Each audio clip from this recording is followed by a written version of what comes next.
Qadhi menetapkan seperti dulu ada fatwa jihad di masa perjuangan. Ya, ada resolusi jihad. Nah, itu keluarnya sudah fisabilillah tingkat nomor 1.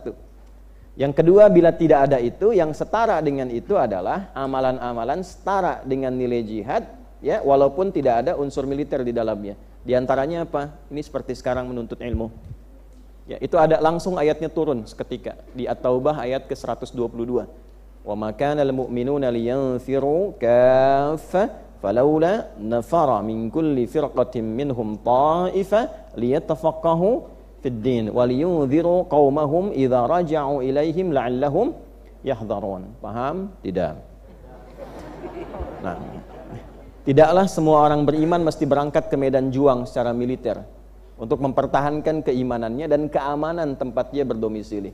Jadi berjihad sebagian dari iman, itu diambilnya dari ayat tadi, ya, intisarinya, itu maknanya.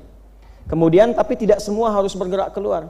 Mesti ada yang bertahan di tempat untuk belajar, khususnya belajar materi-materi agama dengan serius, dengan benar, sampai paham. Jadi bukan sekedar dengar tapi nggak paham. Ada pahalanya. Tapi kalau sampai paham, statusnya naik menjadi status jihad. Ya, supaya apa? Supaya ada yang meneruskan kebaikan itu, ya, dan dilestarikan kemudian hari. Jadi ada yang berangkat, ada yang tinggal, mengajarkan keutamaan tentang agama, keutamaan tentang negeri, tentang membangun dan sebagainya. Nanti setelah itu di-share ke masyarakat. Waliyunziru qaumahum idza raja'u ilaihim. Kembali ke keluarganya, sampaikan lagi kebaikan-kebaikan itu. Nah, jika ada yang meninggal saat sedang belajar, bahkan di perjalanan, itu statusnya sama dengan jihad fi sabilillah dan dia syahid. Syahidun fis sama namanya. Ya, di langit tertuliskan hukum syahid sekalipun dia dimandikan, ya, dia kemudian dikafani, disolatkan, dikuburkan seperti layaknya manusia biasa, tapi statusnya insya Allah itu syahid. Jadi kalau ada yang sedang belajar seperti ini, tiba-tiba misalnya meninggal, qadarullah ajalnya tiba, nah itu statusnya syahid. Mau? Tunggu selesai dulu. Nah, alhamdulillah. Itu ya. Nah, jadi kembali ini motivasi supaya ada motivasi awal saat kita belajar. Alhamdulillah di pertemuan lalu kita telah selesaikan surah Abasa, ya, surah ke-80 dalam urutan mushaf. Kini insyaallah kita akan lanjutkan pada surah berikutnya ke-81 yaitu surah At-Takwir. Jadi telah kita selesaikan setidaknya An-Naba, setelah itu An-Nazi'at, setelah itu Abasa. 3 surah ya. Tinggal nanti dievaluasi dari 3 surah ini berapa persen yang sudah diamalkan dalam kehidupan. Nanti dicek lagi video-video yang sebelumnya, kemudian dilihat setelah dipelajari itu berapa yang sudah diamalkan. Ya, baru hari ini kita akan berikan pengantar dan ayat-ayat awal di surah At-Takwir. Nah, jadi kajian ini sekali lagi harus membuat kita lebih baik, lebih dekat dengan Allah dan memunculkan nilai takwa yang ada pada jiwa kita. Untuk itu, mari kita memulai dan saya harap kita bisa fokus karena waktu hari ini begitu padat, ya. Dan sebelumnya saya harus meminta maaf karena ada rencana di pertemuan sebelumnya untuk diundur ke tanggal 11. Namun hari ini tetap dilaksanakan seperti semula karena ternyata kegiatannya yang berubah, ya. Namun demikian alhamdulillah Allah berikan kesempatan pada kita dan semoga diberkahi oleh Allah Subhanahu wa taala. Untuk itu keterangan yang sebelumnya saya cabut dengan hadirnya saya hari ini. Ya. Enggak, nanti kan di akhirat saya ditanya. Kan ditanya nanti dihisab. Kenapa kamu bilang diundur tapi kamu datangnya sepekan sebelumnya gitu. Kan saya jawab apa? Ya kan? Ya, tapi kalau saya sudah katakan saya sudah cabut gitu.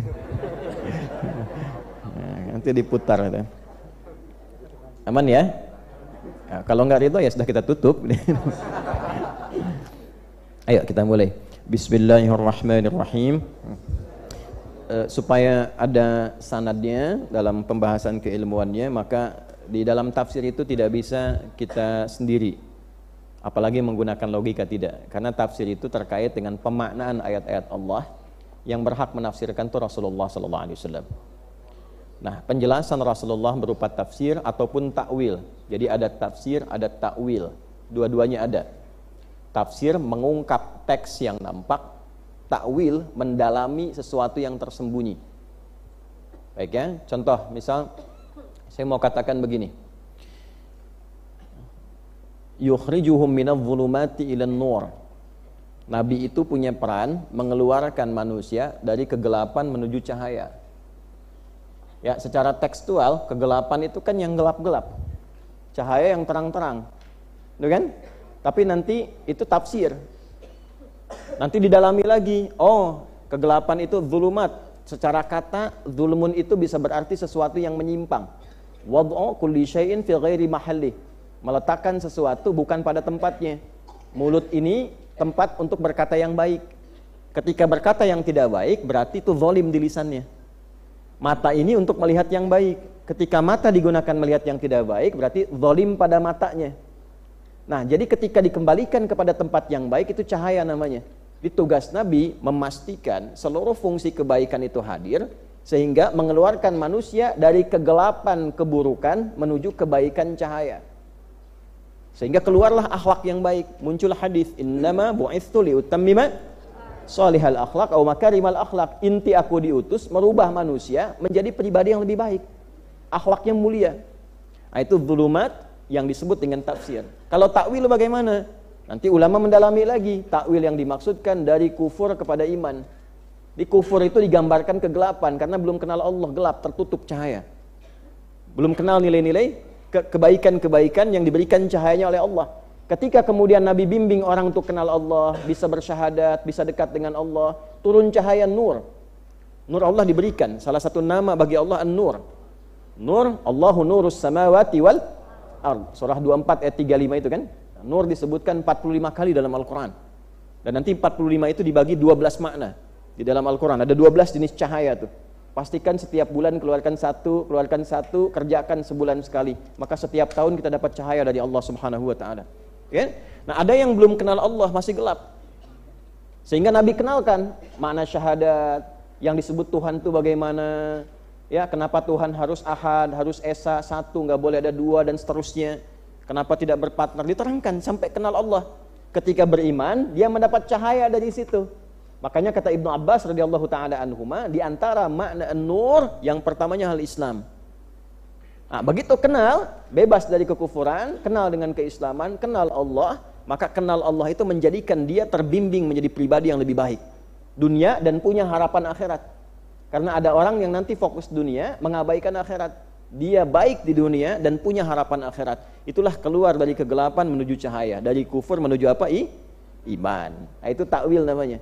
Nah, baik takwil ataupun tafsir yang berhak mengajarkan siapa?